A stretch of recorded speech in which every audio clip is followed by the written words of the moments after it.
മെൽക്കിസെദേക്ക്. പ്രിയ കൂട്ടുകാരെ, ഇന്നത്തെ നമ്മുടെ കഥയിൽ ബൈബിളിലെ ഒരു പ്രധാന കഥാപാത്രത്തെ നമുക്ക് പരിചയപ്പെടാം. അത് മറ്റാരുമല്ല, അത്യുന്നതനായ ദൈവത്തിന്റെ പുരോഹിതൻ എന്ന് വിശേഷിപ്പിച്ച മൽക്കിസെദേക്ക് ആണ്. യേശുക്രിസ്തുവിന്റെ പ്രതീകവും നിഴലുമായി നിലകൊള്ളുന്ന വ്യക്തി ആയതുകൊണ്ടാവാം മൽക്കിസെദേക്കിനെ കുറിച്ചുള്ള വിവരണങ്ങളിലും ചെറിയ അവ്യക്തത നിലനിൽക്കുന്നുണ്ട്.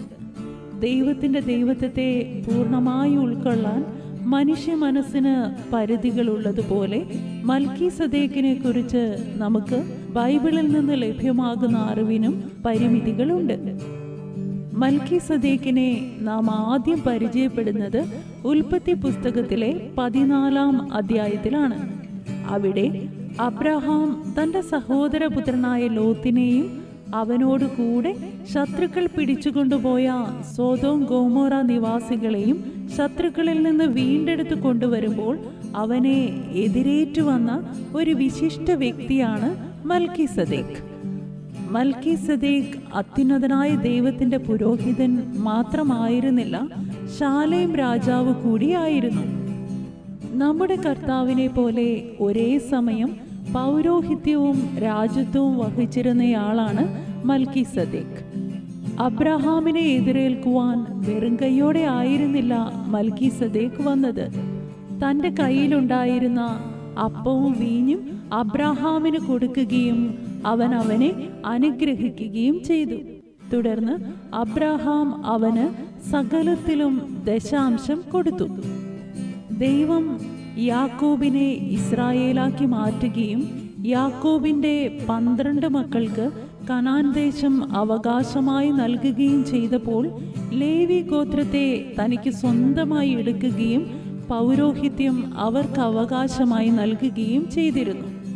എന്നാൽ യഹൂദ ഗോത്രത്തിൽ ജനിച്ച നമ്മുടെ കർത്താവായ യേശുക്രിസ്തു നമുക്ക് വേണ്ടി പിതാവിന്റെ സന്നിധിയിലേക്ക് പ്രവേശിച്ചത് ലേവി പൗരോഹിത്യത്തിന്റെ കീഴിലല്ല, മറിച്ച് മൽക്കിസെദേക്കിന്റെ ക്രമപ്രകാരമാണ്. മൽക്കിസെദേക്ക് ശാലേം രാജാവായിരുന്നു എന്ന് വിശുദ്ധ വേദപുസ്തകം സാക്ഷ്യപ്പെടുത്തുന്നതിനാൽ അത് അന്നത്തെ ശാലേം അഥവാ യെരുശലേമിന്റെ ഒരു രാജാവായിരുന്നു എന്ന് വിശ്വസിക്കുന്നവരും, മറിച്ച് അവന് പിതാവില്ല, മാതാവില്ല, ജീവാരംഭവും ജീവാവസാനവുമില്ല, അവൻ ദൈവപുത്രന് തുല്യനായി എന്നേക്കും ഒരു പുരോഹിതനായിരിക്കുന്നു എന്നുള്ള വാക്യത്തെ ആധാരമാക്കി മൽക്കിസെദേക്ക് യേശുക്രിസ്തുവിന്റെ തന്നെ പ്രത്യക്ഷത ആയിരുന്നു എന്ന് വിശ്വസിക്കുന്നവരും ഉണ്ട്. രണ്ടിലേതായാലും മൽക്കിസെദേക്കിന്റെ ദൈവത്വമോ മനുഷ്യത്വമോ അല്ല മാനവരാശിയുടെ രക്ഷയ്ക്ക് ആധാരമായ വസ്തുത. അത് നിഴലുകളെ പൊരുളാക്കി ഈ ലോകത്തിലേക്ക് വന്ന് തന്നെ ഏൽപ്പിച്ച ദൗത്യത്തെ പൂർണ്ണമായി നിവർത്തിച്ച് ഇന്നും നമുക്ക് വേണ്ടി പിതാവിന്റെ മുന്നിൽ പൗരോഹിത്യ ശുശ്രൂഷ ചെയ്യുന്ന ക്രിസ്തുയേശുവിലുള്ള അചഞ്ചലമായ വിശ്വാസമാണ്. പാപം ചെയ്ത് വീണുപോയ മനുഷ്യവർഗത്തിനുള്ള രക്ഷയും മനുഷ്യനെ കൊണ്ട് പാപം ചെയ്യിച്ച പിശാചിനുള്ള ശിക്ഷയും എന്താണെന്ന് ഉൽപ്പത്തി പുസ്തകത്തിന്റെ 3:15 കൃത്യമായി വെളിപ്പെടുത്തി നൽകിയ ദൈവം മനുഷ്യനെ ആ രക്ഷയിലേക്ക് നടത്തുന്നതിന് വേണ്ടി പലരെയും നിഴലായും പ്രതീകങ്ങളായും അവതരിപ്പിച്ചു. അതിലൊന്നായിരുന്നു മൽക്കിസെദേക്കും. നമ്മുടെ ബുദ്ധിക്കെത്താത്ത വൻകാര്യങ്ങളെ പ്രവർത്തിക്കുന്ന ദൈവം മൽക്കിസെദേക്കിന്റെ കാര്യത്തിൽ ചിലതൊക്കെ നമ്മിൽ നിന്ന് മറച്ചു വെച്ചിട്ടുണ്ട്. ആ മറഞ്ഞിരിക്കുന്നത് നമ്മുടെ ദൈവമായ യഹോവയ്ക്കുള്ളത് എന്ന് മനസ്സിലാക്കി അതിലും നമുക്ക് ദൈവത്തിന്റെ മഹത്വം ദർശിക്കാം.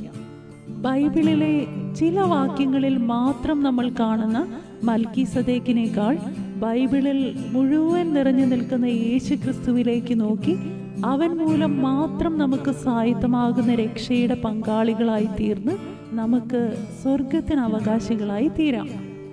ഇന്നത്തെ വീഡിയോ കൂട്ടുകാർക്ക് പ്രയോജനപ്പെട്ടു എന്ന് വിശ്വസിക്കുന്നു. വേറൊരു കഥയുമായി അടുത്ത വീഡിയോയിൽ നമുക്ക് വീണ്ടും കാണാം. ദൈവം അനുഗ്രഹിക്കട്ടെ.